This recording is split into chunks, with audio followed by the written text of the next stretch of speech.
9ನೇ ತರಗತಿ ವಿಷಯ ವಿಜ್ಞಾನ ಅಧ್ಯಾಯ ಜೀವದ ಮೂಲ ಘಟಕ. ವಿದ್ಯಾರ್ಥಿಗಳೇ, ಈ ಅಧ್ಯಾಯದ ಭಾಗ 2 ವಿಡಿಯೋ ತರಗತಿಗೆ ನಿಮಗೆ ಸ್ವಾಗತ. ಮಕ್ಕಳೇ, ಈ ಭಾಗ 2ರಲ್ಲಿ ನಾವು ಜೀವಕೋಶದ ಕೋಶರಸದಲ್ಲಿ ಕಂಡುಬರುವಂತಹ ವಿವಿಧ ಕಣದಂಗಗಳು ಯಾವುವು, ಅವುಗಳ ರಚನೆ ಮತ್ತು ಕಾರ್ಯಗಳ ಬಗ್ಗೆ ನಾವು ತಿಳಿದುಕೊಳ್ಳೋಣ.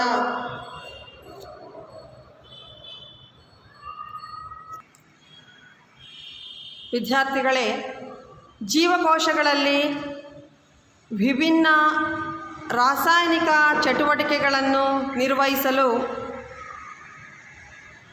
ನಿರ್ವಹಿಸಬಲ್ಲಂತಹ ಸಣ್ಣ ಸಣ್ಣ ಈ ಕೋಶರಸದಲ್ಲಿ ಇರುವಂತಹ ಈ ರಚನೆಗಳಿಗೆ ನಾವು ಕಣದಂಗಗಳು ಎಂದು ಕರೆಯುತ್ತೇವೆ.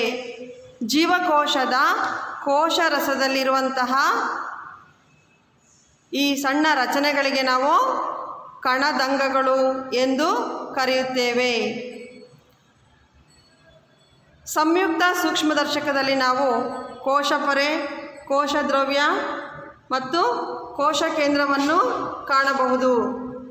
ಹಾಗಾದರೆ ಇಲ್ಲಿ ಕಂಡುಬರುವಂತಹ ಈ ಕಣದಂಗಗಳನ್ನು ನಾವು ವೀಕ್ಷಿಸಬೇಕೆಂದರೆ ಯಾವ ಸೂಕ್ಷ್ಮದರ್ಶಕದಿಂದ ಸಾಧ್ಯ ಎಂದರೆ ಇದು ಎಲೆಕ್ಟ್ರಾನ್ ಸೂಕ್ಷ್ಮದರ್ಶಕದಿಂದ ಈ ಕಣದಂಗಗಳನ್ನು ನಾವು ವೀಕ್ಷಿಸಬಹುದು. ಮಕ್ಕಳೇ,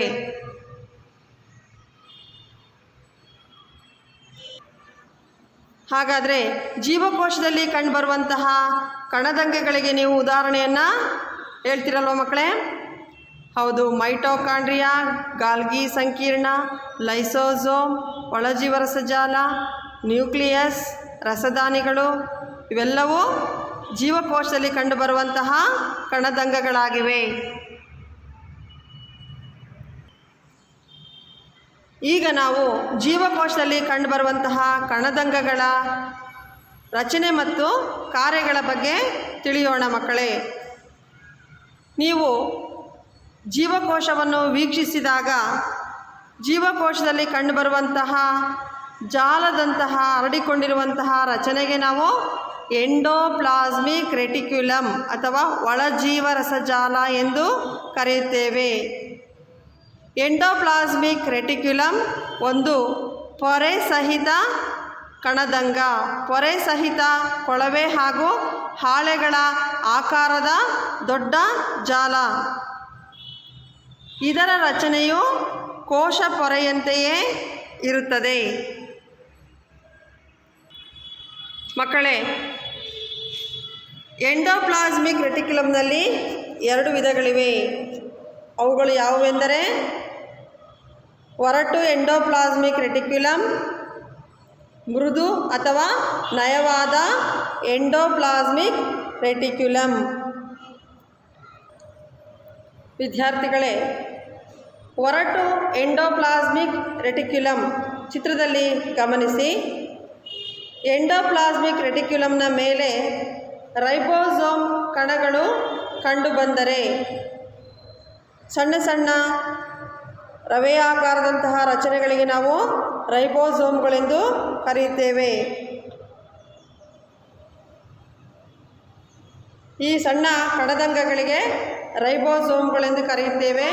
ಎಂಡೋಪ್ಲಾಸ್ಮಿಕ್ ರೆಟಿಕ್ಯುಲಮ್ನ ಮೇಲೆ ಈ ರೈಬೋಸೋಮ್ಗಳು ಕಂಡುಬಂದರೆ ಅದನ್ನು ನಾವು ಒರಟು ಎಂಡೋಪ್ಲಾಸ್ಮಿಕ್ ರೆಟಿಕ್ಯುಲಮ್ ಎಂದು ಕರೆಯುತ್ತೇವೆ. ಏಕೆಂದರೆ ರೈಬೋಸೋಮ್ಗಳು ಕಂಡುಬರುವುದರಿಂದ ಅವುಗಳ ಮೇಲ್ಮೈ ಒರಟಾಗಿರುತ್ತದೆ. ಹಾಗಾಗಿ ಈ ವಿಧದ ಎಂಡೋಪ್ಲಾಸ್ಮಿಕ್ ರೆಟಿಕ್ಯುಲಮನ್ನು ಒರಟು ಎಂಡೋಪ್ಲಾಸ್ಮಿಕ್ ರೆಟಿಕ್ಯುಲಮ್ ಎಂದು ಕರೆಯುತ್ತೇವೆ. ಮಕ್ಕಳೇ, ರೈಬೋಸೋಮ್ಗಳು ಇಲ್ಲಿ ಕಂಡುಬರೋದ್ರಿಂದ ಒರಟು ಎಂಡೋಪ್ಲಾಸ್ಮಿಕ್ ರೆಟಿಕ್ಯುಲಮ್ನ ಕಾರ್ಯವೇನೆಂದರೆ ಪ್ರೋಟೀನ್ ಉತ್ಪಾದನೆಯಲ್ಲಿ ಮುಖ್ಯವಾದ ಪಾತ್ರವನ್ನು ವಹಿಸುತ್ತದೆ. ಏಕೆಂದರೆ ರೈಬೋಸೋಮ್ಗಳು ಪ್ರೋಟೀನ್ ಕಾರ್ಖಾನೆಗಳು, ಪ್ರೋಟೀನನ್ನು ಉತ್ಪಾದಿಸುತ್ತವೆ ಎಂಬುದು ನಿಮಗೆ ತಿಳಿದಿದೆ. ಹಾಗಾಗಿ ಒರಟು ಎಂಡೋಪ್ಲಾಸ್ಮಿಕ್ ರೆಟಿಕ್ಯುಲಮ್ ಮುಖ್ಯ ಕಾರ್ಯವೇನೆಂದರೆ ಪ್ರೋಟೀನ್ ಉತ್ಪಾದಿಸುವಲ್ಲಿ ನೆರವಾಗುತ್ತದೆ. ಮಕ್ಕಳೇ, ಇಲ್ಲಿ ಮತ್ತೊಂದು ಚಿತ್ರವನ್ನು ಗಮನಿಸಿ. ಇಲ್ಲಿರುವಂತಹ ಎಂಡೋಪ್ಲಾಸ್ಮಿಕ್ ರೆಟಿಕ್ಯುಲಮ್ ಅಥವಾ ಒಳಜೀವರಸಜಾಲದ ಮೇಲ್ಮೈ ಮೇಲೆ ಯಾವುದೇ ಸೂಕ್ಷ್ಮ ಚಿಕ್ಕ ಗಾತ್ರದ ಕಣದಂಗಗಳು ಕಂಡುಬರುವುದಿಲ್ಲ. ಹಾಗಾಗಿ ಇದನ್ನು ನಾವು ನಯವಾದ ಮೃದುವಾದ ಮೇಲ್ಮೈ ಇರುವುದರಿಂದ ಇದಕ್ಕೆ ಮೃದು ಎಂಡೋಪ್ಲಾಸ್ಮಿಕ್ ರೆಟಿಕ್ಯುಲಮ್ ಎಂದು ಕರೆಯುತ್ತೇವೆ. ಹಾಗಾದರೆ ಎಂಡೋಪ್ಲಾಸ್ಮಿಕ್ ರೆಟಿಕ್ಯುಲಮ್ನ ಮೇಲೆ ರೈಬೋಸೋಮ್ ಕಣಗಳು ಇಲ್ಲದಿದ್ದರೆ ಅದನ್ನು ನಾವು ಮೃದು ಎಂಡೋಪ್ಲಾಸ್ಮಿಕ್ ರೆಟಿಕ್ಯುಲಮ್ ಎಂದು ಕರೆಯುತ್ತೇವೆ ಅಂತ ಗೊತ್ತಾಯ್ತಲ್ವ ಮಕ್ಕಳೇ? ಹಾಗಾದರೆ ಮೃದು ಎಂಡೋಪ್ಲಾಸ್ಮಿಕ್ ರೆಟಿಕ್ಯುಲಮ್ ಇದು ಯಾವ ಕಾರ್ಯವನ್ನು ನಿರ್ವಹಿಸುತ್ತದೆ ಎಂಬುದನ್ನು ನಾವೀಗ ನೋಡೋಣ. ಮೃದು ಎಂಡೋಪ್ಲಾಸ್ಮಿಕ್ ರೆಟಿಕ್ಯುಲಮ್ ಜೀವಕೋಶಕ್ಕೆ ಬೇಕಾದ ಕೊಬ್ಬಿನ ಅಥವಾ ಲಿಪಿಡ್ ಕಣಗಳನ್ನು ಉತ್ಪಾದಿಸಲು ಇದು ಸಹಾಯಕವಾಗಿದೆ. ಇವುಗಳಲ್ಲಿ ಕೆಲವು ಪ್ರೋಟೀನ್ ಮತ್ತು ಲಿಪಿಡ್ಗಳು ಕೋಶ ಪೊರೆಯ ನಿರ್ಮಾಣದಲ್ಲಿ ನೆರವಾಗುತ್ತವೆ. ಈ ಪ್ರಕ್ರಿಯೆಯನ್ನು ಮೆಂಬ್ರೇನ್ ಬಯೋಜೆನೆಸಿಸ್ ಅಥವಾ ಪೊರೆಯ ಜೈವಿಕ ಉತ್ಪಾದನೆ ಎಂದು ಕರೆಯುತ್ತೇವೆ. ಹಾಗಾದರೆ ಮೃದು ಎಂಡೋಪ್ಲಾಸ್ಮಿಕ್ ರೆಟಿಕ್ಯುಲಮ್ನ ಕಾರ್ಯ ಏನು ಅಂತ ನಿಮ್ಗೆ ಗೊತ್ತಾಯ್ತಲ್ವ ಮಕ್ಕಳೇ? ಹೌದು, ಇದು ಜೀವಕೋಶಕ್ಕೆ ಬೇಕಾದಂತಹ ಕೊಬ್ಬಿನ ಕಣಗಳನ್ನು ಉತ್ಪಾದಿಸಲು ಸಹಾಯ ಮಾಡುತ್ತದೆ. ಕೋಶ ದ್ರವ್ಯದ ವಿವಿಧ ಭಾಗಗಳಿಗೆ ಅಥವಾ ಕೋಶ ದ್ರವ್ಯ ಮತ್ತು ನ್ಯೂಕ್ಲಿಯಸ್ ನಡುವೆ ವಸ್ತುಗಳ ಸಾಗಾಣಿಕೆಯಲ್ಲೂ ಸಹ ಇದು ಮುಖ್ಯ ಪಾತ್ರ ವಹಿಸುತ್ತದೆ. ಜೀವಕೋಶದ ಒಂದು ಭಾಗದಿಂದ ಮತ್ತೊಂದು ಭಾಗಕ್ಕೆ ವಸ್ತುಗಳನ್ನು ಸಾಗಾಣಿಕೆ ಮಾಡುವುದರಲ್ಲೂ ಸಹ ಇದು ಮುಖ್ಯ ಪಾತ್ರ ವಹಿಸುತ್ತದೆ. ಸಾರಿಗೆ ವ್ಯೂಹವಾಗಿ ಇಲ್ಲಿ ಕಾರ್ಯನಿರ್ವಹಿಸುತ್ತದೆ ಮಕ್ಕಳೇ. ಹಾಗೆಯೇ ಎಂಡೋಪ್ಲಾಸ್ಮಿಕ್ ರೆಟಿಕ್ಯುಲಮ್ ಕೋಶ ದ್ರವ್ಯಕ್ಕೆ ಆಧಾರ ಚೌಕಟ್ಟನ್ನು ಒದಗಿಸುತ್ತದೆ. ಕಶೇರುಕಗಳಲ್ಲಿ ಮೃದು ಎಂಡೋಪ್ಲಾಸ್ಮಿಕ್ ರೆಟಿಕ್ಯುಲಮ್ ಅನೇಕ ವಿಷವಸ್ತುಗಳನ್ನು ಮತ್ತು ಔಷಧಗಳ ನಂಜನ್ನು ದುರ್ಬಲಗೊಳಿಸಲು ಸಹಾಯಕವಾಗಿದೆ. ವಿದ್ಯಾರ್ಥಿಗಳೇ, ಜೀವಕೋಶದ ಮುಂದಿನ ಕಣದಂಗ ಗಾಲ್ಗಿ ಸಂಕೀರ್ಣ.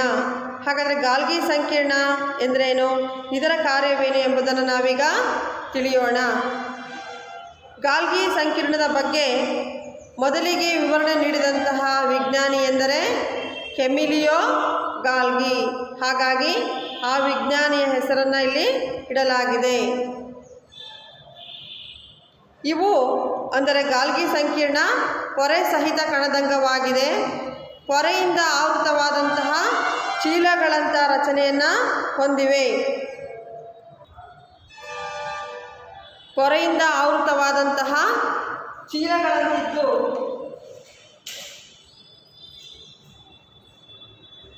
ಸರಿಸುಮಾರು ಸಮಾಂತರವಾಗಿ ಬಣವೆಯಂತೆ ಜೋಡಿಸಲ್ಪಟ್ಟಿವೆ. ಇವುಗಳಿಗೆ ಸಿಸ್ಟರ್ನ್ ಎಂದು ಕರೆಯುತ್ತಾರೆ. ಹಾಗಾದರೆ ಮಕ್ಕಳೇ, ಈ ಗಾಲ್ಗಿ ಸಂಕೀರ್ಣವು ಜೀವಕೋಶದಲ್ಲಿ ಯಾವ ಕಾರ್ಯವನ್ನು ನಿರ್ವಹಿಸುತ್ತದೆ? ಹೌದು, ಇದು ಕೋಶೀಯ ಚಟುವಟಿಕೆಗಳಿಗೆ ಅಗತ್ಯವಾದಂತಹ ರಾಸಾಯನಿಕ ವಸ್ತುಗಳನ್ನು ಸ್ರವಿಸುತ್ತದೆ. ಅಗತ್ಯವಾದ ರಾಸಾಯನಿಕ ವಸ್ತುಗಳ ಸ್ರವಿಕೆಗೆ ನೆರವಾಗುತ್ತದೆ ಗಾಲ್ಗಿ ಸಂಕೀರ್ಣ. ವಸ್ತುಗಳ ಸಂಗ್ರಹಣೆ, ಸುಧಾರಣೆ ಮತ್ತು ಪ್ಯಾಕ್ ಮಾಡುವುದಕ್ಕೆ ಗಾಲ್ಗಿ ಸಂಕೀರ್ಣ ಸಹಾಯಕವಾಗಿದೆ. ಗಾಲ್ಗಿ ಸಂಕೀರ್ಣವು ಎಂಡೋಪ್ಲಾಸ್ಮಿಕ್ ರೆಟಿಕ್ಯುಲಮ್ನ ಹತ್ತಿರ ಸಂಶ್ಲೇಷಿಸಲ್ಪಟ್ಟ ವಸ್ತುವನ್ನು ನಿರ್ದಿಷ್ಟ ಗುರಿ ಅಂಗಗಳಿಗೆ ಸಾಗಿಸಲು ಸಹಾಯಕ. ಹಾಗೆಯೇ ಲೈಸೋಸೋಮ್ಗಳ ನಿರ್ಮಾಣದಲ್ಲೂ ಸಹ ಇದು ಸಹಾಯಕವಾಗಿದೆ. ಕೆಲವು ಸಂದರ್ಭದಲ್ಲಿ ಸರಳ ಸಕ್ಕರೆಯ ಅಣುಗಳಿಂದ ಸಂಕೀರ್ಣ ಸಕ್ಕರೆಯ ಅಣುಗಳು ಉಂಟಾಗಲು ಇದು ಸಹಾಯಕವಾಗಿದೆ. ವಿದ್ಯಾರ್ಥಿಗಳೇ, ಈಗ ನಾವು ಜೀವಕೋಶದ ಮತ್ತೊಂದು ಕಣದಂಗವಾದಂತಹ ಲೈಸೋಸೋಮ್ನ ಬಗ್ಗೆ ತಿಳಿಯೋಣ. ಜೀವಕೋಶದಲ್ಲಿನ ಪರಕೀಯ ವಸ್ತುಗಳನ್ನು ಮತ್ತು ಸವೆದು ಹೋದಂತಹ ಕಣದಂಗಗಳನ್ನು ಜೀರ್ಣಿಸಿಕೊಂಡು ಇಡೀ ಜೀವಕೋಶವನ್ನು ಸ್ವಚ್ಛವಾಗಿಡುವಂತಹ ಕಣದಂಗವೇ ಲೈಸೋಸೋಮ್. ಅಂದರೆ ಇದು ಜೀವಕೋಶದಲ್ಲಿ ಉತ್ಪತ್ತಿಯಾಗುವಂತಹ ತ್ಯಾಜ್ಯ ವಸ್ತುಗಳನ್ನು ಕೋಶದಿಂದ ಹೊರಹಾಕಲು ನೆರವಾಗುತ್ತದೆ. ಅನುಪಯುಕ್ತ ವಸ್ತುಗಳನ್ನು, ಜೀವಕೋಶದಲ್ಲಿರುವ ಅನುಪಯುಕ್ತ ವಸ್ತುಗಳನ್ನು ಇದು ನಾಶ ಮಾಡುತ್ತದೆ. ಕೋಶದಲ್ಲಿನ ಸಾವಯವ ವಸ್ತುಗಳನ್ನು ಜೀರ್ಣಿಸಲು ಸಹಾಯ ಮಾಡುತ್ತದೆ. ಇದು ಮುಪ್ಪಾದ ಅಥವಾ ಹಾನಿಗೊಳಗಾದ ಜೀವಕೋಶವನ್ನು ನಾಶಪಡಿಸುತ್ತದೆ. ಮಕ್ಕಳೇ, ಇಲ್ಲಿ ಲೈಸೋಸೋಮ್ ಮುಖ್ಯವಾದಂತಹ ಒಂದು ಗುಣ ಏನಂದರೆ ಇದು ಕಿಣ್ವಗಳನ್ನು ಹೊಂದಿರುತ್ತದೆ. ಲಯಕಾರಕ ಕಿಣ್ವಗಳನ್ನು ಹೊಂದಿದ್ದು ಇದು ಮುಪ್ಪಾದ ಅಥವಾ ಹಾನಿಗೊಳಗಾದಂತಹ ಜೀವಕೋಶವನ್ನು, ತನ್ನದೇ ಜೀವಕೋಶವನ್ನು ನಾಶಪಡಿಸುತ್ತದೆ. ಆದ್ದರಿಂದ ಇದನ್ನು ಆತ್ಮಹತ್ಯಾ ಸಂಚಿ ಎಂದು ಕರೆಯುತ್ತಾರೆ.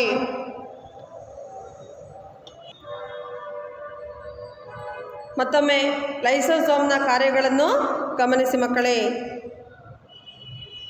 ಇದು ಲೈಸೋಸೋಮ್ಗಳು ಪೊರೆ ಸಹಿತ ಚೀಲದಂತಿರುವಂತಹ ಕಣದಂಗವಾಗಿದ್ದು ಇದು ಒರಟು ಎಂಡೋಪ್ಲಾಸ್ಮಿಕ್ ರೆಟಿಕ್ಯುಲಮ್ನಿಂದ ಉತ್ಪತ್ತಿಯಾಗುತ್ತದೆ.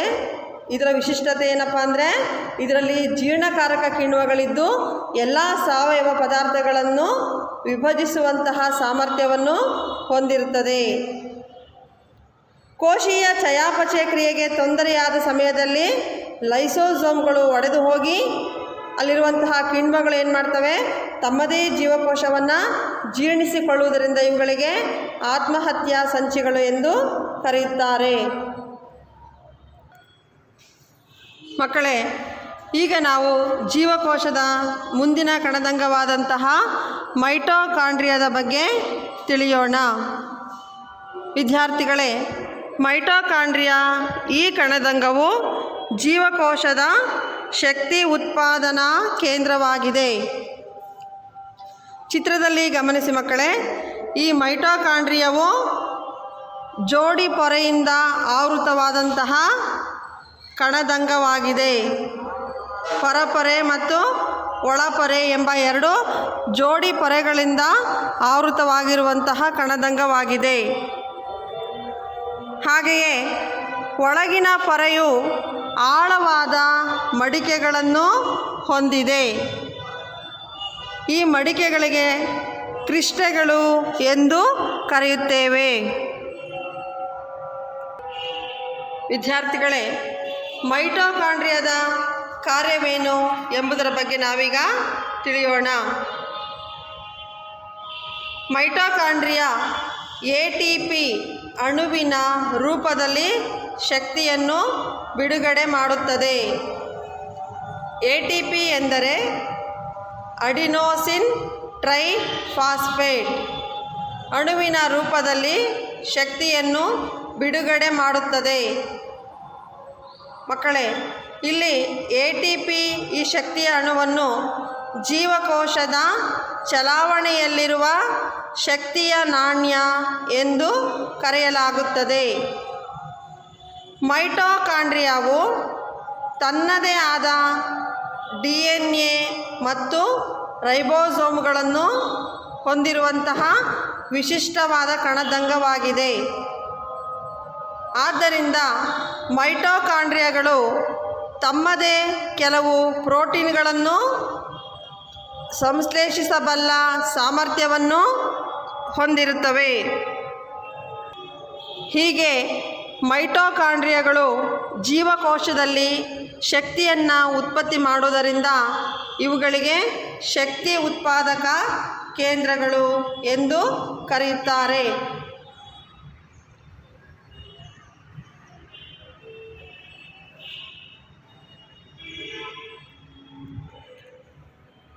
ಮಕ್ಕಳೇ, ಈಗ ನಾವು ಜೀವಕೋಶದಲ್ಲಿ ಕಂಡುಬರುವಂತಹ ಪ್ಲಾಸ್ಟಿಡ್ಗಳ ಬಗ್ಗೆ ತಿಳಿಯೋಣ.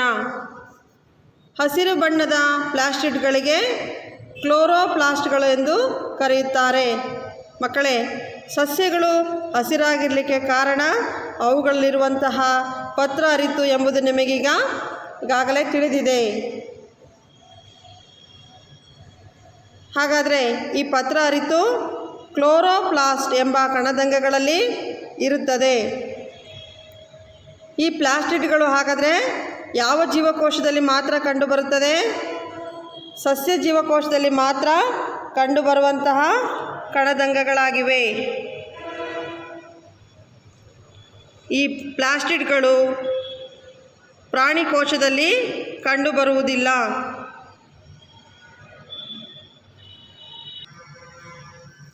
ಮಕ್ಕಳೇ, ಪ್ಲಾಸ್ಟಿಡ್ಗಳ ಒಳಗಿನ ರಚನೆಯು ಪೊರೆಗಳಿಂದ ಆವೃತವಾದಂತಹ ಕಣದಂಗವಾಗಿದೆ. ಪ್ಲಾಸ್ಟಿಡ್ಗಳು 2 ಪೊರೆಗಳಿಂದ ಆವೃತವಾಗಿರುತ್ತದೆ, ಹೊರಪೊರೆ ಮತ್ತು ಒಳಪೊರೆ. ಒಳಗಿನ ರಚನೆಯು ಪೊರೆಗಳಿಂದಾದ ಅಸಂಖ್ಯಾತ ಪದರಗಳನ್ನು ಹೊಂದಿರುತ್ತದೆ. ಅವುಗಳಿಗೆ ಸ್ಟ್ರೋಮಾ ಎಂದು ಕರೆಯುತ್ತಾರೆ. ಈ ಒಳ ಪೊರೆಗಳಲ್ಲಿರುವಂತಹ ರಚನೆಗಳಿಗೆ ಸ್ಟ್ರೋಮಾ ಎಂದು ಕರೆಯುತ್ತಾರೆ. ಮಕ್ಕಳೇ, ಇಲ್ಲಿ ಚಿತ್ರದಲ್ಲಿ ಗಮನಿಸಿ. ಕ್ಲೋರೋಪ್ಲಾಸ್ಟ್ನ ಮುಖ್ಯವಾದಂತಹ 2 ಭಾಗಗಳೆಂದರೆ ಗ್ರಾನಾ ಮತ್ತು ಸ್ಟ್ರೋಮಾ. ಪ್ಲಾಸ್ಟಿಡ್ಗಳು DNA ಮತ್ತು ರೈಬೋಸೋಮ್ಗಳನ್ನು ಹೊಂದಿವೆ.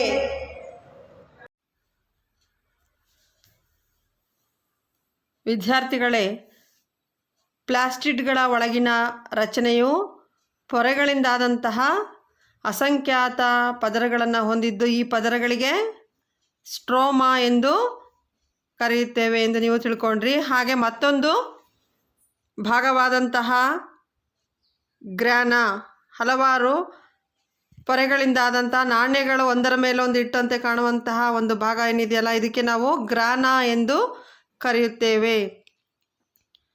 ಗ್ರಾನಾ ಮತ್ತು ಸ್ಟ್ರೋಮಾ ಇವು ಕ್ಲೋರೋಪ್ಲಾಸ್ಟ್ನ ಮುಖ್ಯವಾದಂತಹ 2 ಭಾಗಗಳು. ವಿದ್ಯಾರ್ಥಿಗಳೇ, ಇವು ಸೌರಶಕ್ತಿಯನ್ನು ರಾಸಾಯನಿಕ ಶಕ್ತಿಯಾಗಿ ಪರಿವರ್ತಿಸುತ್ತವೆ.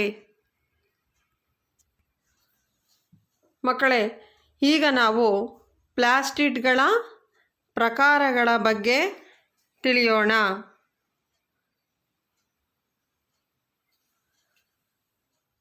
ಪ್ಲಾಸ್ಟಿಡ್ಗಳಲ್ಲಿ ಮುಖ್ಯವಾಗಿ 2 ಪ್ರಕಾರಗಳಿವೆ.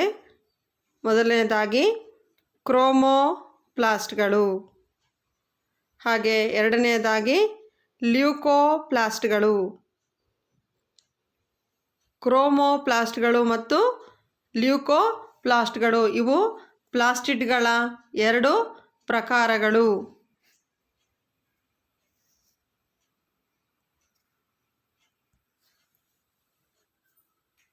ವಿದ್ಯಾರ್ಥಿಗಳೇ, ಮೊದಲನೇದಾಗಿ ನಾವು ಕ್ರೋಮೋಪ್ಲಾಸ್ಟ್ಗಳು ಎಂದರೇನು ಎಂಬುದರ ಬಗ್ಗೆ ತಿಳಿಯೋಣ. ಮಕ್ಕಳೇ, ಕ್ರೋಮೋ ಎಂದರೆ ಬಣ್ಣ. ಇವು ಬಣ್ಣದ ಪ್ಲಾಸ್ಟಿಡ್ಗಳು. ಕ್ರೋಮೋಪ್ಲಾಸ್ಟಿಡ್ಗಳು ಬಣ್ಣವನ್ನು ಹೊಂದಿರುವಂತಹ ಪ್ಲಾಸ್ಟಿಡ್ಗಳಾಗಿವೆ. ಸಸ್ಯಗಳ ದ್ಯುತಿ ಸಂಶ್ಲೇಷಣಾ ಕ್ರಿಯೆಯಲ್ಲಿ ಅಂತಹ ಹಸಿರು ಬಣ್ಣದ ಪ್ಲಾಸ್ಟಿಡ್ಗಳಾದಂತಹ ಕ್ಲೋರೋಪ್ಲಾಸ್ಟ್ ಪ್ರಮುಖವಾಗಿದೆ. ಮಕ್ಕಳೇ, ಸಸ್ಯಗಳಲ್ಲಿ ಆಹಾರ ತಯಾರಿಸುವಂತಹ ಕ್ರಿಯೆ ನಿಮಗೆ ಗೊತ್ತಿದೆ, ದ್ಯುತಿ ಸಂಶ್ಲೇಷಣಾ ಕ್ರಿಯೆ. ಈ ಸಸ್ಯಗಳ ದ್ಯುತಿ ಸಂಶ್ಲೇಷಣಾ ಕ್ರಿಯೆಯಲ್ಲಿ ಪ್ರಮುಖ ಪಾತ್ರ ವಹಿಸುವಂತಹ ಕಣದಂಗ ಯಾವುದು? ಹಾಗಾದರೆ ಯಾವ ಕ್ರೋಮೋಪ್ಲಾಸ್ಟ್? ಹೌದು, ಕ್ಲೋರೋಪ್ಲಾಸ್ಟ್. ಕ್ಲೋರೋಫಿಲ್ನ ಜೊತೆಗೆ ವಿವಿಧ ಹಳದಿ ಮತ್ತು ಕಿತ್ತಳೆ ಬಣ್ಣದ ವರ್ಣಕಗಳನ್ನು ಸಹ ಕ್ಲೋರೋಫಿಲ್ಗಳು ಹೊಂದಿವೆ.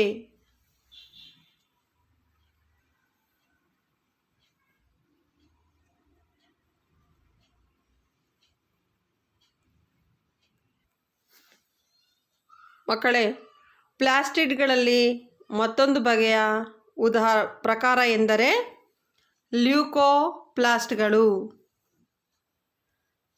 ಲ್ಯೂಕೋಪ್ಲಾಸ್ಟ್ಗಳು ಪ್ರಾಥಮಿಕ ಕಣದಂಗಗಳಾಗಿದ್ದು ಅವುಗಳಲ್ಲಿ ಪಿಷ್ಟ, ತೈಲಹನಿ ಮತ್ತು ಪ್ರೋಟೀನ್ ಕಣಗಳು ಸಂಗ್ರಹಿತವಾಗಿವೆ. ಮಕ್ಕಳೇ, ಕ್ರೋಮೋಪ್ಲಾಸ್ಟಿಡ್ಗಳು ಬಣ್ಣವನ್ನು ಹೊಂದಿರುವಂತಹ ಪ್ಲಾಸ್ಟಿಡ್ಗಳಾಗಿವೆ.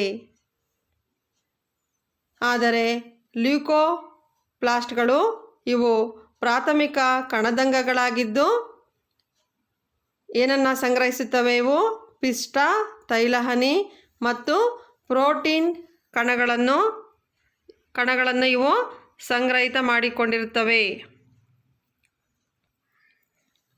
ವಿದ್ಯಾರ್ಥಿಗಳೇ, ಜೀವಕೋಶದ ಮತ್ತೊಂದು ಪೊರೆ ಸಹಿತ ಕಣದಂಗವಾದ ರಸದಾನಿಗಳ ಬಗ್ಗೆ ನಾವೀಗ ತಿಳಿಯೋಣ.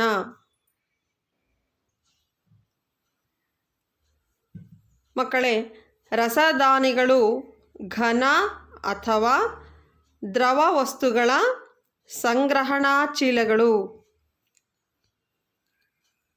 ಜೀವಕೋಶದಲ್ಲಿ ರಸದಾನಿಗಳು ಆಹಾರ ಮತ್ತು ನೀರನ್ನು ಸಂಗ್ರಹಿಸುವುದರಿಂದ ಅವುಗಳಿಗೆ ಜೀವಕೋಶದ ಸಂಗ್ರಹಣಾ ಚೀಲಗಳು ಎಂದು ಕರೆಯುತ್ತೇವೆ.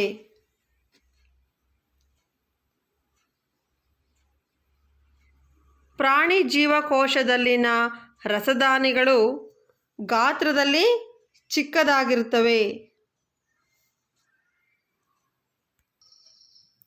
ವಿದ್ಯಾರ್ಥಿಗಳೇ, ಇಲ್ಲಿ ಚಿತ್ರದಲ್ಲಿ ನೀವು ಗಮನಿಸಿ, ಇದು ಪ್ರಾಣಿ ಜೀವಕೋಶ.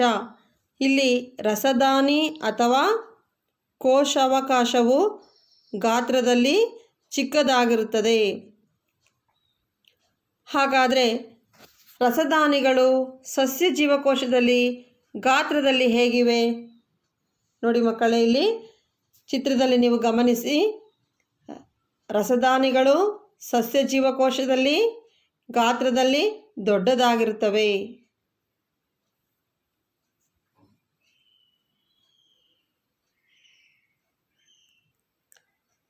ಮಕ್ಕಳೇ, ಇಲ್ಲಿ ಚಿತ್ರದಲ್ಲಿ ನೀವು ಸಸ್ಯ ಜೀವಕೋಶವನ್ನು ವೀಕ್ಷಿಸುತ್ತಿದ್ದೀರಿ. ರಸದಾನಿಯು ಸಸ್ಯ ಜೀವಕೋಶದಲ್ಲಿ ಗಾತ್ರದಲ್ಲಿ ದೊಡ್ಡದಾಗಿರುತ್ತದೆ. ಇದು ಸಸ್ಯ ಜೀವಕೋಶದ 50% ಭಾಗವನ್ನು ಆಕ್ರಮಿಸಿರುತ್ತದೆ. ನೋಡಿ ಮಕ್ಕಳ, ಚಿತ್ರದಲ್ಲಿ ನೀವು ಗಮನಿಸಬಹುದು, ರಸದಾನಿ 50%ಕ್ಕಿಂತ ಹೆಚ್ಚು ಭಾಗ ಜೀವಕೋಶವನ್ನು ಆಕ್ರಮಿಸಿಕೊಂಡಿರುವುದನ್ನು ನೀವು ನೋಡ್ತಾ ಇದ್ದೀರಾ. ಸಸ್ಯಕೋಶದಲ್ಲಿನ ರಸದಾನಿಗಳು ಸಸ್ಯ ರಸದಿಂದ ತುಂಬಿಕೊಂಡು ಜೀವಕೋಶಕ್ಕೆ ಉಬ್ಬಿದ ರಚನೆ ಮತ್ತು ಬಿಗಿತವನ್ನು ನೀಡುತ್ತವೆ.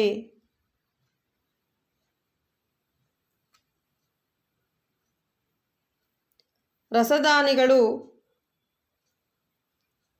ಸಸ್ಯ ಜೀವಕೋಶ ಜೀವಂತವಾಗಿರಲು ಅಗತ್ಯವಾಗಿ ಬೇಕಾದಂತಹ ಅಮೈನೋ ಆಮ್ಲಗಳು, ಸಕ್ಕರೆ, ವಿವಿಧ ಸಾವಯವ ಆಮ್ಲಗಳು ಮತ್ತು ಕೆಲವು ಪ್ರೋಟೀನ್ಗಳನ್ನು ಸಂಗ್ರಹಿಸಿಟ್ಟುಕೊಂಡಿರುತ್ತದೆ. ಮಕ್ಕಳೇ, ರಸದಾನಿಗಳು ಸಂಗ್ರಹಣಾ ಚೀಲಗಳು ಎಂದು ಕರೆಯಲು ಕಾರಣ ಅವುಗಳು ಹೀಗೆ ಸಸ್ಯ ಜೀವಕೋಶವು ಜೀವಂತವಾಗಿರಲು ಬೇಕಾದಂತಹ ಅಮೈನೋ ಆಮ್ಲ, ಸಕ್ಕರೆ, ವಿವಿಧ ಸಾವಯವ ಆಮ್ಲಗಳು ಮತ್ತು ಕೆಲವು ಪ್ರೋಟೀನ್ಗಳನ್ನು ಸಂಗ್ರಹಿಸಿಟ್ಟುಕೊಂಡಿರುತ್ತವೆ. ಹೀಗೆ ಸಂಗ್ರಹಣಾ ಕಾರ್ಯವನ್ನು ಅವು ಜೀವಕೋಶದಲ್ಲಿ ನಿರ್ವಹಿಸುತ್ತವೆ. ಏಕಕೋಶ ಜೀವಿಗಳಲ್ಲಿನ ವಿಶೇಷ ರಸದಾನಿಗಳು ಹೆಚ್ಚಿನ ನೀರಿನ ಅಂಶವನ್ನು ಹಾಗೂ ವ್ಯರ್ಥ ಪದಾರ್ಥಗಳನ್ನು ಜೀವಕೋಶದಿಂದ ಹೊರಹಾಕುತ್ತವೆ. ವಿದ್ಯಾರ್ಥಿಗಳೇ, ಅಮೀಬಾದಂತಹ ಏಕಕೋಶ ಜೀವಿಯಲ್ಲಿ ಇರುವಂತಹ ವಿಶೇಷವಾದ ಅವುಗಳ ಕೋಶದಲ್ಲಿರುವಂತಹ ರಸದಾನಿಗಳು ಹೆಚ್ಚಿನ ನೀರಿನ ಅಂಶವನ್ನು ಹಾಗೂ ಕೋಶದಲ್ಲಿ ಉತ್ಪತ್ತಿಯಾಗುವಂತಹ ವ್ಯರ್ಥ ಪದಾರ್ಥಗಳನ್ನು ಜೀವಕೋಶದಿಂದ ಹೊರಹಾಕುತ್ತವೆ.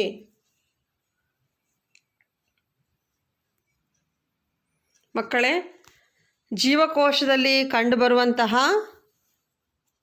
ಕಣದಂಗಗಳು, ಪೊರೆ ಸಹಿತ ಕಣದಂಗಗಳು ಮತ್ತು ಅವುಗಳ ಕಾರ್ಯಗಳನ್ನು ನೀವು ತಿಳ್ಕೊಂಡ್ರಿ.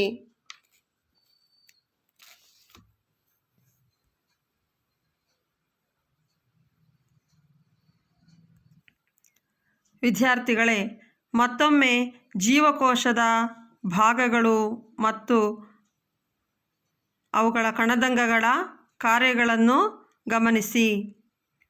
ಕೋಶ ಕೇಂದ್ರವು ಜೀವಕೋಶದ ಎಲ್ಲ ಚಟುವಟಿಕೆಗಳನ್ನು ಸಂಯೋಜಿಸುತ್ತದೆ ಮತ್ತು ನಿಯಂತ್ರಿಸುತ್ತದೆ. ಆದ್ದರಿಂದ ಇದನ್ನು ಜೀವಕೋಶದ ಕೇಂದ್ರ ಕಾರ್ಯಸ್ಥಾನ ಎಂದು ಕರೆಯುತ್ತಾರೆ. ಹಾಗೆಯೇ ಮೈಟೊಕಾಂಡ್ರಿಯಾ ಈ ಕಣದಂಗದ ಕಾರ್ಯವೇನೆಂದರೆ ಆಹಾರ ಶಕ್ತಿ ಉತ್ಪಾದಿಸಲು ಸಹಾಯ ಆಹಾರದಿಂದ ನಮ್ಮ ದೇಹದಲ್ಲಿ ಶಕ್ತಿ ಉತ್ಪಾದಿಸಲು ಸಹಾಯ ಮಾಡುತ್ತದೆ. ಇದನ್ನು ಜೀವಕೋಶದ ಶಕ್ತಿ ಉತ್ಪಾದನಾ ಕೇಂದ್ರ ಎನ್ನುವರು. ಹಾಗೆಯೇ ರೈಬೋಸೋಮ್ ಎಂಡೋಪ್ಲಾಸ್ಮಿಕ್ ರೆಟಿಕ್ಯುಲಮ್ ಇವುಗಳ ಮೇಲೆ ಕಂಡುಬರೋದನ್ನು ನೀವು ನೋಡಿದ್ದೀರಿ ಮಕ್ಕಳೇ.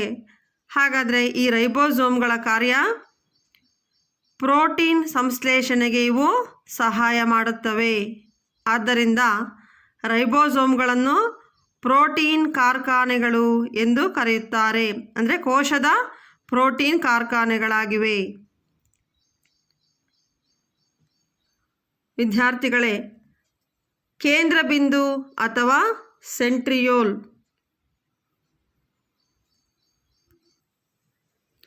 ಕೋಶ ಕೇಂದ್ರದ ಸಮೀಪ ಇರುವಂತಹ ಒಂದು ಪೊರೆ ರಹಿತ ಕಣದಂಗ ಸೆಂಟ್ರಿಯೋಲ್. ಚಿತ್ರದಲ್ಲಿ ಗಮನಿಸಿ ಮಕ್ಕಳೇ. ಸೆಂಟ್ರಿಯೋಲ್ ಇದರ ಕಾರ್ಯವೇನೆಂದರೆ ಇದು ಕೋಶ ವಿಭಜನೆಗೆ ಸಹಾಯ ಮಾಡುತ್ತದೆ.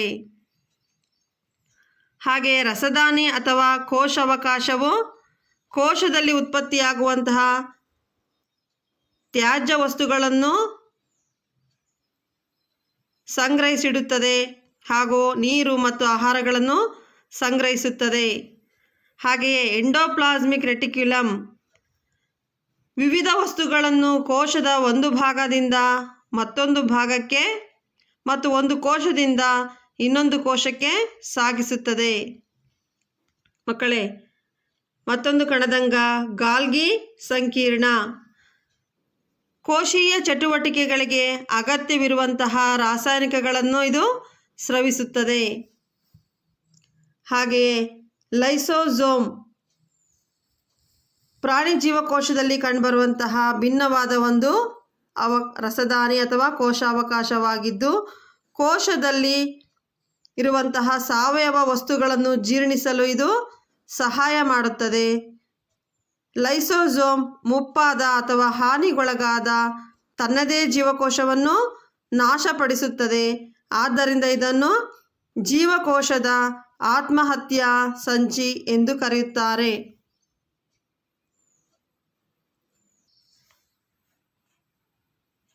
ವಿದ್ಯಾರ್ಥಿಗಳೇ, ಇದುವರೆಗೂ ನೀವು ಸಸ್ಯ ಜೀವಕೋಶ ಮತ್ತು ಪ್ರಾಣಿ ಜೀವಕೋಶಗಳ ರಚನೆಯ ಬಗ್ಗೆ ನೀವು ತಿಳ್ಕೊಂಡಿದ್ದೀರಾ. ಇದನ್ನು ಆಧರಿಸಿ ನೀವು ಸಸ್ಯ ಮತ್ತು ಪ್ರಾಣಿ ಕೋಶಗಳ ನಡುವೆ ಇರುವಂತಹ ವ್ಯತ್ಯಾಸಗಳನ್ನು ಇಲ್ಲಿ ಗಮನಿಸಿ.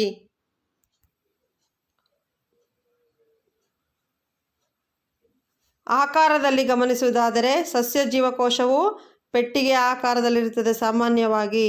ಪ್ರಾಣಿ ಜೀವಕೋಶವು ಗೋಳಾಕಾರದಲ್ಲಿರುತ್ತದೆ. ಸಸ್ಯಕೋಶದಲ್ಲಿ ಕೋಶಭಿತ್ತಿ ಕಂಡುಬರುತ್ತದೆ. ಪ್ರಾಣಿ ಕೋಶದಲ್ಲಿ ಕೋಶಭಿತ್ತಿ ಬರುವುದಿಲ್ಲ. ಹಾಗೆ ಕೋಶಪರೆ ಸಸ್ಯಕೋಶದಲ್ಲಿ ಎಲ್ಲಿದೆ ಮಕ್ಕಳೇ? ಕೋಶಭಿತ್ತಿಯ ಒಳಭಾಗದಲ್ಲಿ ಕಂಡುಬರುತ್ತದೆ. ಪ್ರಾಣಿ ಜೀವಕೋಶದಲ್ಲಿ ಪ್ರಾಣಿಕೋಶದ ಹೊರ ಕವಚವಾಗಿದೆ.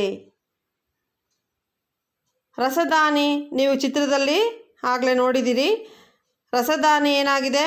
ಸಸ್ಯಕೋಶದಲ್ಲಿ ಗಾತ್ರದಲ್ಲಿ ದೊಡ್ಡದಾಗಿರುತ್ತದೆ. ಪ್ರಾಣಿಕೋಶದಲ್ಲಿ ಗಾತ್ರದಲ್ಲಿ ಚಿಕ್ಕದಾಗಿರುತ್ತದೆ.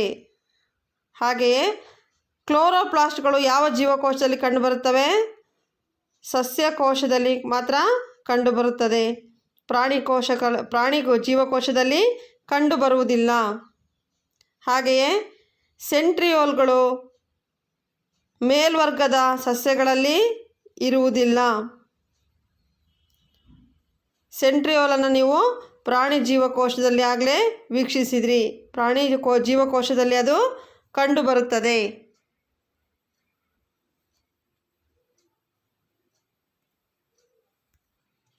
ಮಕ್ಕಳೇ, ನಿಮಗೀಗಾಗಲೇ ತಿಳಿದಿರುವಂತೆ ಜೀವಕೋಶಗಳನ್ನು ಮೊಟ್ಟಮೊದಲು ಸೂಕ್ಷ್ಮದರ್ಶಕದಲ್ಲಿ ವೀಕ್ಷಿಸಿದಂತಹ ವಿಜ್ಞಾನಿ ರಾಬರ್ಟ್ ಹುಕ್.